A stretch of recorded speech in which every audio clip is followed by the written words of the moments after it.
Sean Diddy Combs has been sentenced to 4 years and 2 months in prison for his conviction on 2 counts of transportation to engage in prostitution under the Mann Act, which is officially known as the White Slave Traffic Act of 1910. He also has to pay a $500,000 fine and will be subject to 5 years of supervised release after he serves his time in prison. He will receive credit for the 12 months he has already served since his arrest in September of 2024. Combs was acquitted of more serious charges, including racketeering and sex trafficking. Prosecutors had sought a sentence of over 11 years, while Combs's defense requested a maximum of 14 months. In my opinion, the judge in this case would have given Combs the maximum sentence of 14 months as the defense suggested, if not for the physical abuse of Cassie, which was caught on video. So it appears that even though Combs was convicted of Mann Act violations, the judge is not sentencing him for the Mann Act as per the sentencing guidelines, but is really punishing him for the physical assault of Cassie, a charge he was not indicted for by the Department of Justice, an oversight which the judge is attempting to correct. Back on the air because the judge has just sentenced Sean Diddy Combs to 4 years in prison.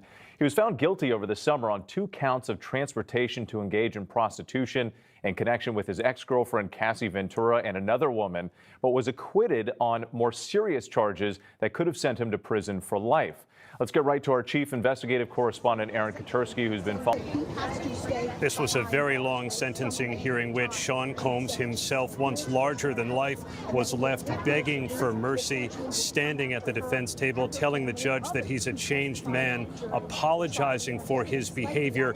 But that request for a lenient sentence of time served was rejected by the judge, Arun Subramanian, who said it was insufficient to send the kind of message that he wanted to send, that violence against women must be met with real accountability. And so he sentenced Sean Combs to 4 years in prison. That's not as much as federal prosecutors here wanted. They wanted 11 years in prison, reminding the judge that Sean Combs has a penchant for violence and abuse, pointing to 2016 hotel security video showing Combs attacking Cassie Ventura. Combs says he knows that video intimately. He apologized to Cassie Ventura.